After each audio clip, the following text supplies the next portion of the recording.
America के director of national intelligence Dan quotes ने एक प्रेसिडेंशियल ब्रीफिंग में एक बड़ी महत्वपूर्ण चीज की जानकारी दी। उन्होंने ये बोला कि रशिया अमेरिका को कमजोर बनाना चाहता है। वो चाहता है कि अमेरिका रिलीजियस, सोशल, पॉलिटिकल और एथनिक स्ट्राइफ में इतना ऑक्यूपाई हो जाए कि इसकी वजह से उसका यूरो अटलांटिक सिक्योरिटी कमजोर हो जाए। इस चीज को समझने की कोशिश कीजिए। आज की डेट में आप सभी लोग जानते हैं कि अमेरिका का एक अलायंस है जिसका नाम है नॉर्थ अटलांटिक ट्रीटी ऑर्गेनाइजेशन यानी कि नाटो। नाटो के तहत अमेरिका यूरोप की देशों में सिक्योरिटी प्रोवाइड करता है और रशिया इसी नाटो को कमजोर करना चाहता है। रशिया इस नाटो को कमजोर करने के लिए नाटो के किसी स्टेट के ऊपर आक्रमण नहीं कर रहा या नाटो के किसी स्टेट के ऊपर कोई कमजोरी पैदा करके नहीं डाल रहा, बल्कि वो नाटो के प्रोपोगेटर यानी अमेरिका के अंदर इतने क्राइसिस क्रिएट करना चाहता है कि अमेरिका उस क्राइसिस को जूझते हुए इतना ऑक्यूपाई हो जाए कि अमेरिका नाटो की सिक्योरिटी पे फोकस ना करने के बजाय अपने इंटरनल क्राइसिस पे फोकस करे। रशिया ये चीज क्यों चाहता है? रशिया आज की डेट में अमेरिका को इंटरनली वीकन इसलिए करना चाहता है क्योंकि रशिया एक चीज समझ चुका है और वो ये है कि मेरे को अमेरिका के ऊपर साइबर ऑपरेशंस और मिलिट्री ऑपरेशंस का कॉम्बिनेशन अपनाना है। इन साइबर और मिलिट्री कॉम्बिनेशन ऑपरेशंस को रशिया जो शब्द देता है वो है स्ट्रैटेजिक ऑपरेशंस। आप रशिया के मिलिट्री डॉक्ट्राइन्स में अमेरिका को लेके जिस शब्दनाली का प्रयोग देखेंगे वो है स्ट्रैटेजिक ऑप्स। और ये जो स्ट्रैटेजिक डिसीजन से लेके स्ट्रैटेजिक ऑप्स हैं, इन सारों का एक ही ऑब्जेक्टिव है कि अमेरिका किसी तरीके से इंटरनली कमजोर हो। अब चीज को आप समझने की कोशिश कीजिए कि रशिया ये बात बहुत स्पष्ट तरीके से जानता है कि अमेरिका एक मिलिट्री तौर पे ग्लोबल लेवल पे एक सुपर पावर है। रशिया में इतनी अक्लमंदी है कि वो अमेरिका के साथ एक मिलिट्री सुपीरियोरिटी की लड़ाई नहीं लड़ना चाहता, क्योंकि उसको ये बात पता है कि मैं मिलिट्रीली अमेरिका के टक्कर की बराबर की मिलिट्री कभी नहीं बना सकता। और अगर मुझे रशिया को ये बात समझ आती है कि अमेरिका जैसी मिलिट्री नहीं बनानी है तो मुझे अमेरिका के वीकनेस को अपनी स्ट्रेंथ बनानी है। और अमेरिका की वीकनेस है अमेरिका की सोसाइटी। और अमेरिका की सोसाइटी को आज की डेट में वीकन करने के लिए रशिया सारे के सारे ऑपरेशंस अपने सोशल और साइबर लेवल पे रख रहा है। पर ऐसा क्यों है? उसका सबसे बड़ा कारण है कि जब शीत युद्ध खत्म हुआ था 1990 में, यानी कि जब कोल्ड वॉर खत्म हुई थी, तो कोल्ड वॉर खत्म होने के बाद उस समय अमेरिकन्स के अंदर एक थॉट था कि हो सकता है शायद हम रशिया को कन्विंस कर लें कि वो नाटो का हिस्सा बन जाए। पर ऐसा कभी नहीं हुआ। अमेरिका नाटो का हिस्सा रशिया को कभी बनाने में कामयाब नहीं रही। और इनफैक्ट आप अगर ध्यान से समझें तो क्योंकि अमेरिका जब ये थॉट लेके चली थी कि हम रशिया को नाटो का हिस्सा बनाएंगे, इस थॉट से ही रशिया के मन में एक चीज क्लियर हो गई कि कहीं अमेरिका हमको अपना एक नौकर देश बना के तो नहीं रखना चाहता। और जब 1990 के दशक में शीत युद्ध खत्म हुआ और जब अमेरिका ने ऐसी बातें अपने लिटरेचर में लिखी कि हम लॉन्ग रन में रशिया को एक डेमोक्रेटिक देश चाहते हैं, हम लॉन्ग रन में चाहते हैं कि रशिया जो है एक नाटो का हिस्सा बन जाए, ये सारे थॉट्स को देखते हुए रशिया के अंदर एक बहुत बड़ा गहरा सा वॉइड पैदा हुआ। और उस समय रशिया ने 10 इलीगल कोवर्ट एजेंट्स अपने अमेरिका के अंदर भेजे।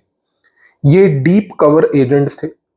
इनको बोला गया कि आप अमेरिका की सोसाइटी में जाइए, अमेरिका की सोसाइटी में रहिए और अमेरिका की सोसाइटी को समझिए। अब आप गेम देखिए रशिया का। मैंने अभी आपको ये बात बोली कि रशिया ये बात समझ चुका था कि मैं मिलिट्रीली अमेरिका के बराबर की टक्करी नहीं कर सकता और मुझे अमेरिका को टक्कर मिलिट्री लेवल पे नहीं देनी है। तो मैं उसको उस लेवल पे टक्कर दूंगा जिस लेवल पे अमेरिका सोच भी नहीं सकता। अमेरिका के अंदर जब रशिया ने अपने 10 बड़े एजेंट्स भेजे जो कि डीप कवर एजेंट्स थे, वो अमेरिका की सोसाइटी में जाके घुल मिल गए।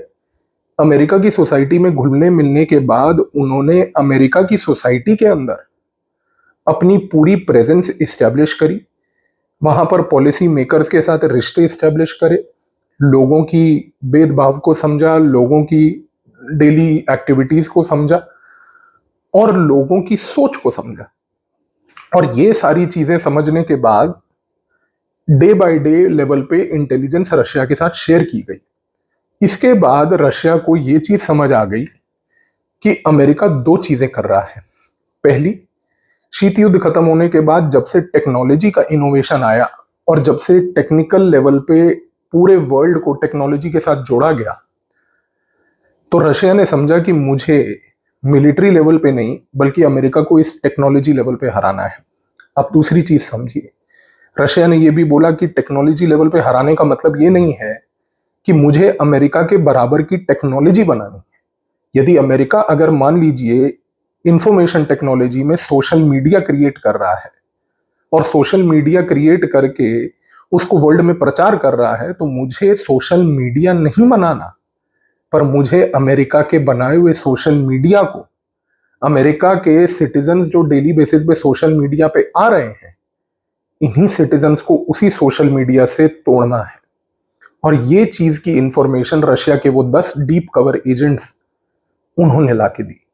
और इन डीप कवर एजेंट्स की जो लीडर थी वो आयरॉनिकली एना चैपमैन थी, एक बड़ी प्रसिद्ध रशियन स्पाई थी जो यूएस में ऑपरेट कर रही थी। और एना चैपमैन के लीडरशिप में जब ये पूरा गेम रचा गया और जब ये थॉट प्रोसेस बना कि हम रशिया की सोसाइटी को, हम अमेरिका की सोसाइटी को समझ के रशिया की सोसाइटी को उससे आइसोलेट करेंगे और हम अमेरिका की सोसाइटी को उसके ही सोसाइटी लेवल पे टेक्नोलॉजी के थ्रू तोड़ेंगे, तो एक नया गेम रचा गया। और इस गेम में ये चीज तय हो गई कि हमें लॉन्ग रन में एक साइबर ऑपरेशन ही एक ऐसा ऑपरेशन होगा जिसमें प्रोवेस जनरेट करनी होगी, मास्टरी जनरेट करनी होगी, क्योंकि इसी साइबर ऑपरेशन से हम अमेरिका को इंटरनली तोड़ पाएंगे। अब मैं आपको बताता हूं एक बड़ी दिलचस्प सी चीज दोस्तों, कि जब रशिया ने अपने सारे रिसोर्सेज इस चीज के ऊपर डालने शुरू किए कि अमेरिका की सोसाइटी का व्यवहार क्या है, अमेरिका की सोसाइटी सोशल मीडिया पे कब जाती है, सोशल मीडिया पे क्या क्या करती है, सोशल मीडिया का प्रयोग कैसे करती है, इसके बारे में जब रशिया ने जानकारी इकट्ठी करना शुरू करी, इंटेलिजेंस गैदरिंग करी, तो रशिया ने अपना एक पूरा आर्किटेक्चर बनाया। देखिए, अमेरिका में आज की डेट में भी फ्रीडम लविंग पीपल है।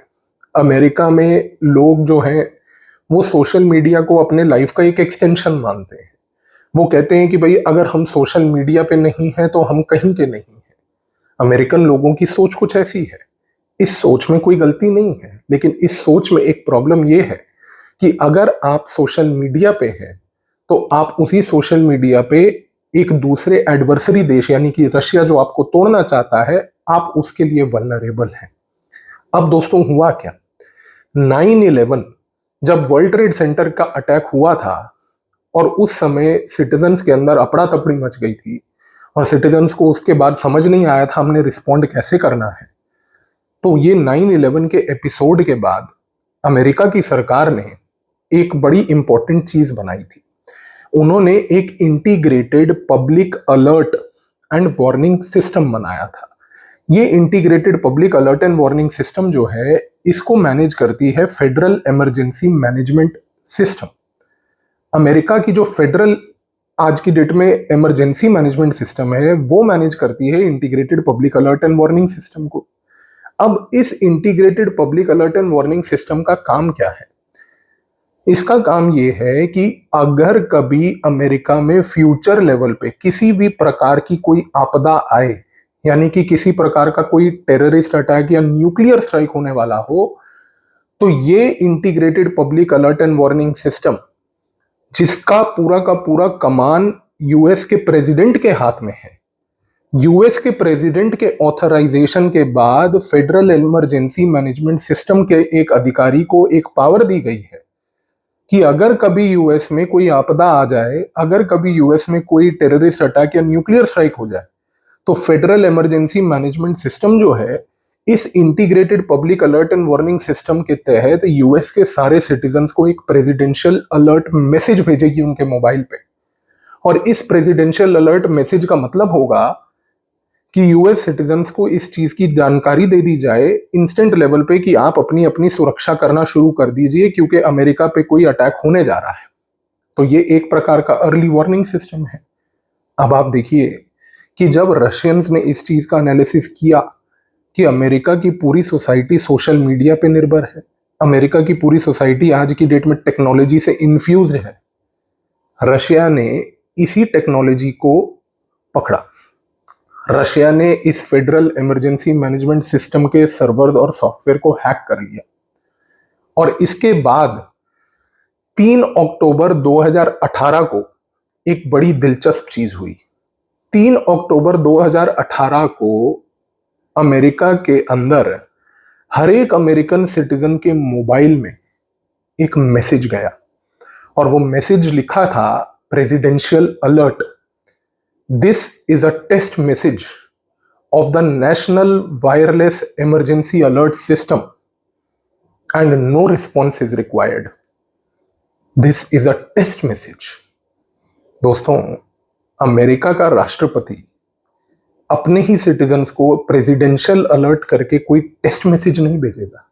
ये कोई आपके यहां पर मोबाइल हेलो 124 की टेस्टिंग नहीं हो रही है। दोस्तों, चीज को समझिए। रशिया ने फेडरल इमरजेंसी मैनेजमेंट सिस्टम को हैक किया।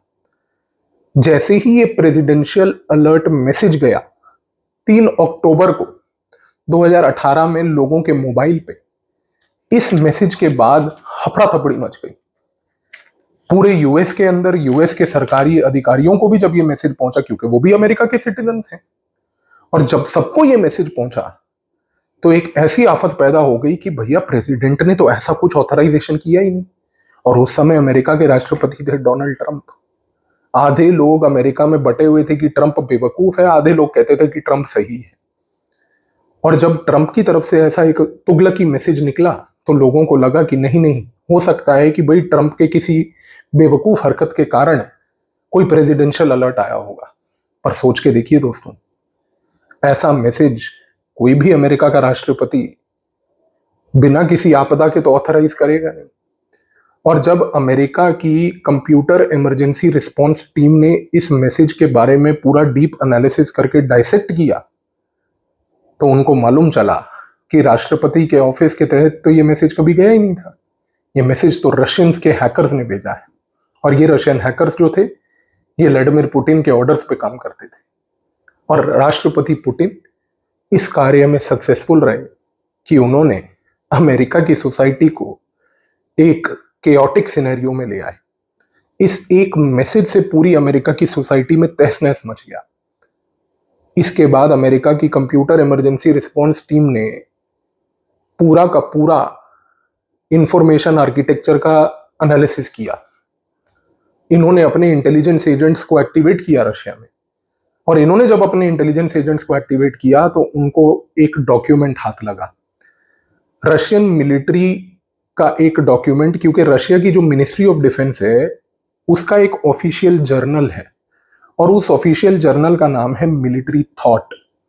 इस मिलिट्री थॉट में एक आर्टिकल उनके हाथ लगा, और ये तो पब्लिश्ड आर्टिकल था। और उस मिलिट्री थॉट का जो आर्टिकल था उसका नाम था strategic operations to defeat critical infrastructure of adversary. जैसे ही ये डॉक्यूमेंट अमेरिका के इंटेलिजेंस के हाथ लगा, strategic operations to defeat critical infrastructure of adversary, उन्होंने इस डॉक्यूमेंट को पढ़ के समझने की कोशिश करी और वो तार जोड़ पाए। इवेंचुअली मालूम चला कि रशिया का मूनलाइट मेज ऑपरेशन यही था कि रशिया ने रात के समय 3 अक्टूबर 2018 को ये जो मैसेज भेजा, ये उसने अमेरिका के क्रिटिकल इंफ्रास्ट्रक्चर को हैक करके भेजा। और उसके बाद जब कंप्यूटर इमरजेंसी रिस्पांस टीम ने अमेरिका के बाकी क्रिटिकल इंफ्रास्ट्रक्चर्स को देखा तो उनके पैरों तले जमीन निकल गई।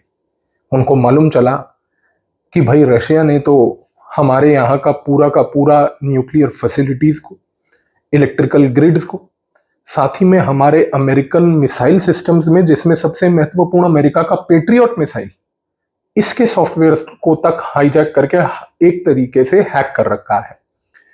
और गहराई से जब रशिया की गतिविधियों को पढ़ा गया और अमेरिका के अंदर उसकी एक्टिविटीज को समझा गया, तो मालूम चला कि कॉम्बैट शिप्स और फाइटर प्लेन्स के जो सॉफ्टवेयर हैं उन तक को रशिया ने हैक कर रखा था।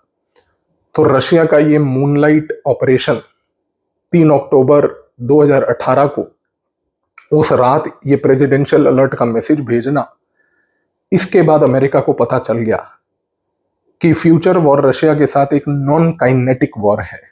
और नॉन काइनेटिक का मतलब है कि ये एक साइबर वॉर है। रशिया आज की डेट में इस साइबर वॉर की मास्टरी इसलिए कर चुका है क्योंकि रशिया को पता है कि साइबर वॉर को गवर्न करने के लिए, इसके कॉन्सिक्वेंसेस को मैनेज करने के लिए कोई इंटरनेशनल लेवल पे आज की डेट में इंस्ट्रूमेंट्स नहीं है। और रशिया इसी साइबर लेवल का एडवांटेज लेते हुए आने वाले समय में अमेरिका की सोसाइटी में डिस्कॉर्ड पैदा करना चाहता है, क्योंकि जितना अमेरिका का आदमी जितना सोशल मीडिया पे जाएगा और जितना वो सोशल मीडिया पे जाके जितना अपना प्रेजेंस बनाएगा, इसी सोशल मीडिया के प्रेजेंस पे रशिया अमेरिका के आदमियों का एक ऐसा गेम खेलेगी कि वो इनके यहां पर बंटवारे पैदा करेगी। मैं आपको एक पिछले वीडियो में ये बात बता चुका हूं कि रशिया का जो एम्बिशन है वो है सोवियताइजेशन ऑफ अमेरिका। और रशिया का जो ये एम्बिशन सोवियताइजेशन ऑफ अमेरिका है, इस सोवियताइजेशन में वो क्या करना चाहता है?